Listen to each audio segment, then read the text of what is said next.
মুক্তি পাবে না। এক কথায় ভালো নেতা চাই, ভালো নীতি চাই, এছাড়া জাতি মুক্তি। 2026 12ই ফেব্রুয়ারি জাতীয় নির্বাচন হবে। এই নির্বাচনে যেই রাজনীতি দলগুলো প্রতিদ্বন্দ্বিতা করছে, বিএনপি সহ তাদের সঙ্গে যারা জোটবদ্ধ হয়েছে, জামাতের নেতৃত্বে যারা জোটবদ্ধ হয়েছে, তারা কেউ কিন্তু ইসলাম চায় না।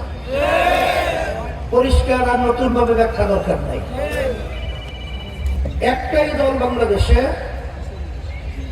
এই 26-2000 নির্বাচন করতেছে, 12ই ফেব্রুয়ারি নির্বাচন হবে। আমাদের পরিষ্কার কথা হলো, আমরা ইসলাম অনুযায়ী দেশ চালাতে চাই। অনেক ইসলাম শুনলে ভয় পায়, ইসলাম শান্তি, কিন্তু বিজাতিরা ইসলাম বিদ্বেষী চক্ররা আমাদের কাছে এমনভাবে উপস্থাপন করেছে, অনেকে মুসলমান সন্তান আমরা ইসলামের কথা শুনলেও ভয় পাই। ব্যাখ্যা দরকার নেই, রাত্র অনেক হয়ে গেছে। একটা উদাহরণ দিয়ে আপনারা হয়তো বা পুরোটা বুঝতে পারবে। আমির ছিলেন ওমর ফারুক রাদিয়াল্লাহু তাআলা আনহু, অর্ধেক দুনিয়া রাজত্ব করলেন। বাংলাদেশের মতো প্রায় 200 দেশের রাজা জেরুজালেম রওনা করছেন, আমির উটের পিঠে আর গোলাম উটের রশি টানছে। আমির চিন্তা করলেন, আমি কিন্তু আমিও তো মানুষ, আর যে উটের রশি টানছে গোলাম সেও তো মানুষ। রুদ্রে পরে তার চামড়া কালো হবে আর আমি আরামে থাকবো, এটা হয় না। আমির বললেন, গোলাম তুমি এখন উটের পিঠে উঠবে আর আমি উটের রশি থাকবো। পালাক্রমে জেরুজালেম বসলেন। অভ্যর্থনা জানাবার জন্য লোকজন যখন উটের কাছে গেল, উটের ভিতর থেকে গোলাম বলছে, আমি আমির না, আমির উটের রশি টানছি। এর নাম হলো ইসলাম, এর নাম হলো সাম্য, এর নাম হলো মানবিক মর্যাদা, এর নাম হলো ন্যায় বিচার প্রতিষ্ঠা। তাহলে আমাদের নেতা ভালো। মুফতি ফয়জুল করিমের সামনে বাংলাদেশে তালাশ করলে কয়েকজন তার সামনে আপনি মুআযানা করতে পারবেন। তাইলে আপনারা নেতাও ভালো হয়েছে, নেতাও কি পেয়েছে আর নীতিও। তাহলে যেই জাতির নেতা নীতি ভালো না থাকে, মুক্তি নাই।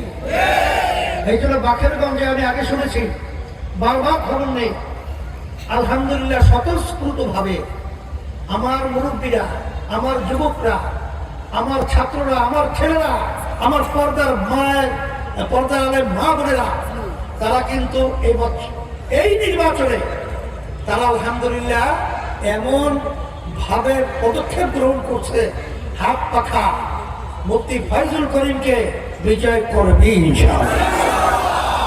আজকে আমি এখানে আসার পরে তো চিত্র তাই দেখে না, ভিন্ন কিছু দেখে, যদি তাই দেখে থাকি, আমি বলবো যারা নাকি বিভিন্ন কায়দায় বিভিন্ন ধরনের চিন্তা করছেন,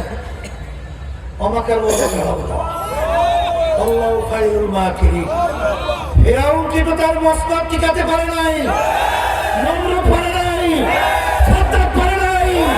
তোমরা উঠে রাখো, তোমরা কাউকে কাউ দৌড়াতের কারণে, ক্ষমতার কারণে তোমরা বিভিন্ন ধরনের ফিরাউনি তাণ্ডব চালাবা, পারবা না।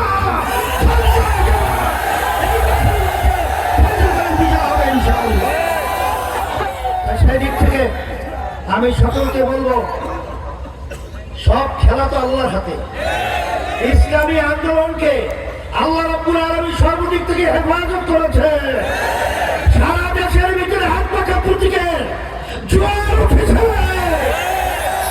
সবাই আজকে একত্রিত হয়ে হাত পাখা বিজয়ের জন্য আলহামদুলিল্লাহ সর্বত্র তারা নেমে গেছে। আমি আপনাদের কাছে ওয়াদা এই নিতে চাই, এই বাকেরগঞ্জ বলতে গেলে আমাদের মনে একটা আন্তরিকতার ঘাঁটি। বিভিন্ন ইউনিয়নে কিন্তু আপনারা আমাদের চেয়ারম্যানদেরকে বিজয় করছিলেন, হয়তোবা কিছু কারণে বিজয় হতে পারে না, সিনাইয়া নিয়ে গেছে। সেই হিসাবে আমি বলছি, বাকেরগঞ্জে 12 ফেব্রুয়ারি নির্বাচনে মুফতি ফয়জুল করিম আল্লাহর আমাদের বিজয় করার জন্য এই 2টা দিন আমরা এবং হাত পাকা প্রতীকের ভোট 12 তারিখে ফল নামিয়া কেন্দ্র ছাড়বো না। আমার ভাইদের কাছে যাব, মা বোনদের কাছে যাব। আমরা রুটিন পরিবর্তন করব। দিনকে দিন বলা যাবে না, রাত্রকে রাত্র বলা যাবে না। এই জন্য আমরা চেষ্টা করার জন্য, বিজয় করার জন্য কে কে রাখে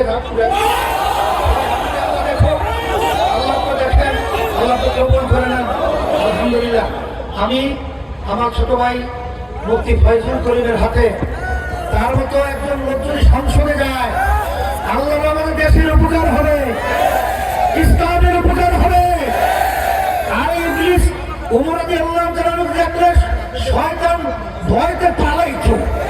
আর আল্লাহর মধ্যে মুফতি ফয়জুল করিম এমপি হলে দুর্নীতিবাজ এরকম পালাবে, জালেমরা এরকম পালাবে ইনশাআল্লাহ। আমি হাত পাকা করতে তার হাত উঠিয়ে দিয়ে আপনাদের সামনে আমানত হিসাবে রেখে গেলাম। আল্লাহ রাব্বুল আলামিন যেন 12ই ফেব্রুয়ারি 2026 জাতীয় নির্বাচনে তাকে বিজয় করে ফুলের মালা যেন আল্লাহ রাব্বুল আলামিন তার গলায় পরিধান করায় দেয়। রব্বানা আতিনা ফিদ দুনিয়া হাসানাহ ওয়া ফিল আখিরাতি হাসানাহ।